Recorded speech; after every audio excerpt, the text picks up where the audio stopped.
again, welcome to this channel. I am so happy that you are here, and in today's video I want to talk about 5 money mistakes to avoid in this current era.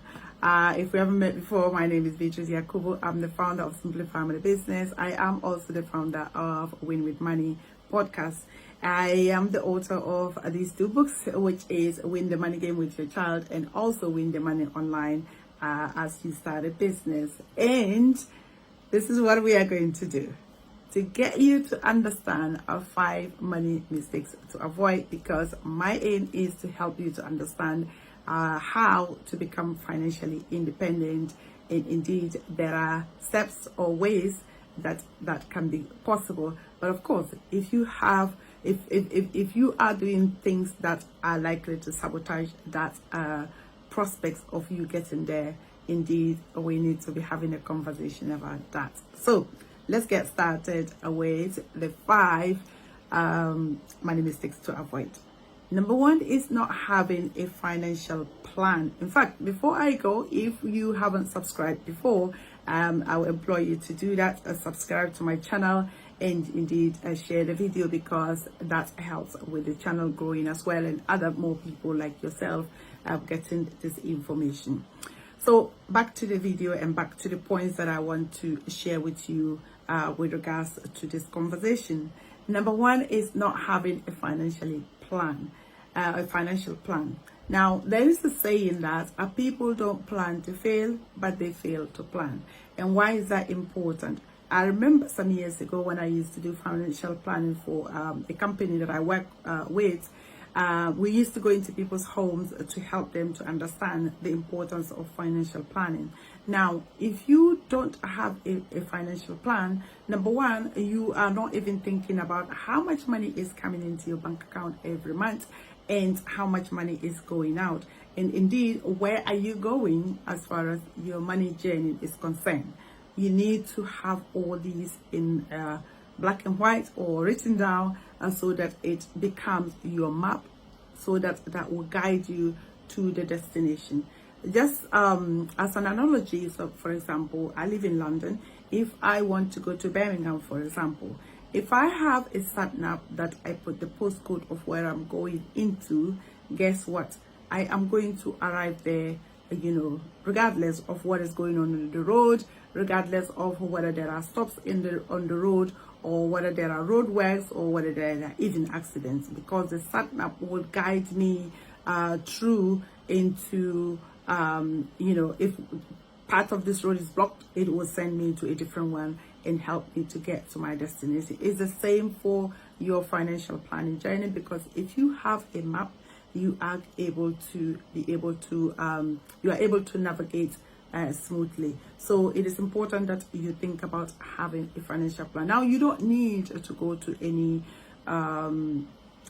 financial service provider to do that. You can literally sit down and do that yourself, or go online and you can get a template that you are feeling. Number 2 is making sure that having unsupported money beliefs. Now, the point is with life is that what we believe actually comes to pass. What we think about, gradually we bring to life, because we are creative human beings. If you are having unsupportive beliefs or unsupportive thoughts about money, guess what? Is going to keep you in that loop, because your thoughts are not supportive. I think it's Lewis Hill who says that whatever you are thinking now is shaping your future. So, and it's the same for your money. And if you are thinking now about things that are, for example, rich people are bad, people like myself never get ahead, how could I ever afford this, and so on and so forth, you are going to stay in that loop, because that is what this I think it's Patrice Washington who says, where you verbalize, you magnetize. So you don't want to be verbalizing that, or you don't even want to be thinking that. You want to think differently, and you can do that by educating yourself. It is not difficult for you to actually rewire your brain as far as money conversation is concerned, and think differently, so that you get rid of, or you replace those thoughts, or indeed unsupportive thoughts about money, with supportive ones, and that would get you to becoming financially independent. The third point is that you are actually spending more money than you make. So the third mistake is when you are in the habit of spending more than that comes in. Where did we get this from? In fact, I have always said that, when I completed school years ago, I didn't complete school with any debt. The government used to pay us allowance in my country for us to go to school, and you finish, and then all of a sudden we didn't also have we didn't also have credit system available like we do now. So indeed we were not in this situation of becoming or getting into debt or spending more than you earn. But of course, this is a modern world that we live in, and credit is so readily available, and for that reason, if you are not careful, you are constantly spending more than you earn. And guess what that is leading? Because if you're spending more than you earn, and it means that you are not paying yourself first, according to the richest man in Babylon. You are not paying yourself first, and that means that you are constantly going to be in the loop of needing to work to be able to make money, for that matter. But that's not what you desire for yourself. You want to get to a point that you do not have to work, so that you can still live your lifestyle.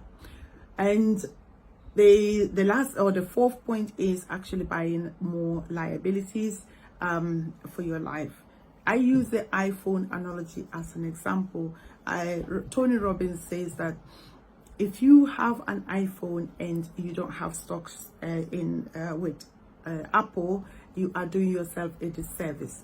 How many of us have our iPhone?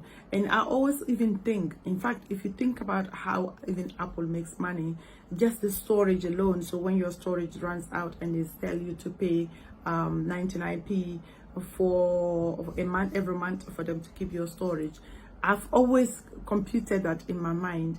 If let's say half of the population in the UK, for instance, or let's say 1/3 are having an iPhone, and we are subscribed to that, because they actually compel you to subscribe to these things because your storage will soon run out. Just imagine the amount of money they are already making of us, even though we have actually purchased the phone, and indeed still having to pay all these monies. So think about it. The things that we buy that are, for example, if you are buying an iPhone, you are not using the phone for anything other than just your normal day-to-day stuff. You don't necessarily need a new phone, and you don't necessarily need the latest phone for that matter, because guess what? When it's new, when it's latest, you are going to spend far more than you could ever spend, or that that money that could have been going into either your emergency fund or your savings, and helping you out in the future and growing your wealth. So think about that. Another thing for us, especially in the diaspora, is designer things that we buy that are actually just people's names. I always say that I don't know why designer things are a big thing for us, especially those of us in the diaspora, and I feel that because we want to show off who we are and what we can afford. But if you are still going to work and working either 9 to 5 or 12-hour shift, and then you are buying designer stuff, to me actually doesn't make sense in my brain, because you are using a lot of your energy, your life energy. I've forgotten who wrote that book. It is the Millionaire Next Door.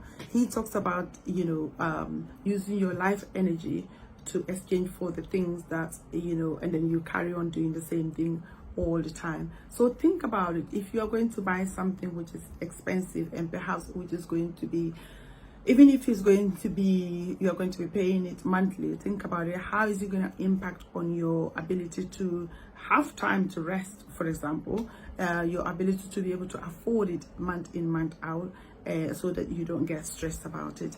It is so pivotal. The last but not the least thing is getting into get rich quick scheme. Those schemes are abundant as far as the online space is concerned. The online space is amazing in helping us build wealth, in helping us learn ideas, in helping us learn things that we would take so much time to learn otherwise. But it's also a den of thieves that people are there to really get people out of pocket. So be wary of that. You need to be able to do your due diligence when opportunities of that kind comes your way. Here is the thing. It is not about having a closed mind, because even when you have a closed mind, you perhaps could actually pass an opportunity by. But make sure that you're doing your due diligence so that whatever it is that you are getting yourself involved in would actually produce the results that it promised you. Thank you so much for watching. I will just recap the points that I have discussed in this video. As far as 5 money mistakes to avoid is concerned, number one is not having a financial plan. You need to have a plan in place that will help you to be able to move in the right direction as far as financial freedom is concerned. And number two is having unsupportive beliefs about money. You need to rewire your brain with empowering concepts about money, because when you see people who are wealthy, they didn't do that by actually vilifying money, for that matter. Spending more than you earn is definitely not going to help you as far as building your wealth is concerned. And buying liabilities is not going to help you either. Buying expensive things that will actually drain your pocket. And last but not the least, avoid get rich quick schemes. Thank you so much for watching. My name is Beatrice Yakubu. I'll come your way once again. Take care. See you later.